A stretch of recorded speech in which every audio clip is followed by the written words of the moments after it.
I am Khadim Hussain and welcome to Shaheen math academy. आज के lecture में आज हम फैक्टराइजेशन के बारे में जानेंगे और इसका जो कॉन्सेप्ट है वो समझने की कोशिश करेंगे। फर्स्ट ऑफ ऑल हम इसकी डेफिनेशन देखते हैं। If p of x is written as p of x is equal to h of x multiplied by g of x, then h of x and g of x are called factors of each other, and this whole process is called factorization। अगर हमारे पास एक polynomial P of x है और इसको हम इस तरह से लिख दें कि p of x is equal to h of x and ji of x, यानी कि एच ऑफ एक्स और जी ऑफ एक्स का हम प्रोडक्ट लें तो वो पी ऑफ एक्स बन जाए। तो इस तरह से एच ऑफ एक्स और जी ऑफ एक्स जो हैं वो एक दूसरे के फैक्टर्स कहलाएंगे और इस पूरे प्रोसेस को हम फैक्टराइजेशन कहते हैं। इस बात को हम एक सिंपल एग्जांपल लेके सीखते हैं कि फैक्टराइजेशन क्या होती है। हमारे पास नंबर 70 है और इसके हमने फैक्टर्स फाइंड करने हैं। तो 70 के हम फैक्टर्स किस तरह से मालूम कर सकते हैं, हम इसकी तजज़ी बनाएंगे।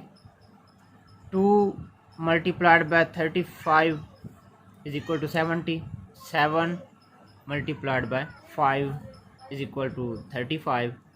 सो 70 को हम लिख सकते हैं 2 मल्टीप्लाइड बाय 7 मल्टीप्लाइड बाय 5।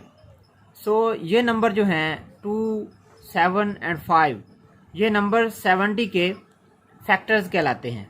ये सारा जो प्रोसेस हमने किया इस प्रोसेस को हम फैक्टराइजेशन कहते हैं और ये 2, 7 एंड 5 जो हैं वो 70 के फैक्टर्स हैं। ये थी किसी नंबर की फैक्टराइजेशन, लेकिन हम किसी अलजेब्रिक फंक्शन की कैसे फैक्टराइजेशन कर सकते हैं। अब हम देखते हैं कि एक अलजेब्रिक एक्सप्रेशन की हम कैसे फैक्टराइजेशन करते हैं। मिसाल के तौर पर हमारे पास एक अलजेब्रिक एक्सप्रेशन है ए बी प्लस ए सी। इसको हम लिख सकते हैं, ए कॉमन ले लें, ए into B plus C.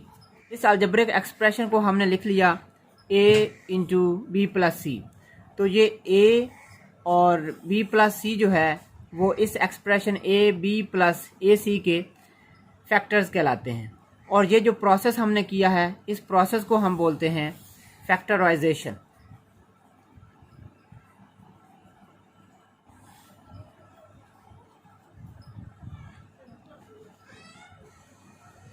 For example हमारे पास एक और अलजेब्रिक एक्सप्रेशन है 20x प्लस 40। तो इसकी हमने फैक्टराइजेशन करनी है तो इसको हम लिख सकते हैं 20x plus 40 is equal to 20 जो है उसको हम कॉमन ले सकते हैं 20 into x plus 2। 20x plus 40 को हमने लिख दिया 20 into x plus 2। So 20 and x plus 2 जो है वो इस एक्सप्रेशन के फैक्टर्स कहलाते हैं।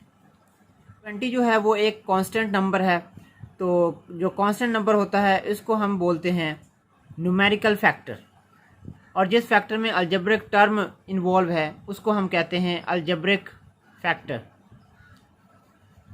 सो कोई भी पोलिनोमियल पी ऑफ एक्स जिसको हम इस फॉर्म में लिख सकें कि H of x multiplied by G of X, तब H of x and ji of X जो हैं वो पी ऑफ एक्स के फैक्टर्स कहलाएंगे और इस प्रोसेस को हम बोलते हैं फैक्टराइजेशन। सो इसके साथ हमने नंबर की फैक्टराइजेशन देखी कि एक नंबर की हम फैक्टराइजेशन कैसे करते हैं और फिर हमने देखा कि एक हमारे पास अलजेब्रिक एक्सप्रेशन है और उसकी फैक्टराइजेशन जो है वो हम कैसे करते हैं। सो इसके साथ ही इजाज़त दीजिए, नेक्स्ट लेक्चर में मिलते हैं। खुदा हाफिज़।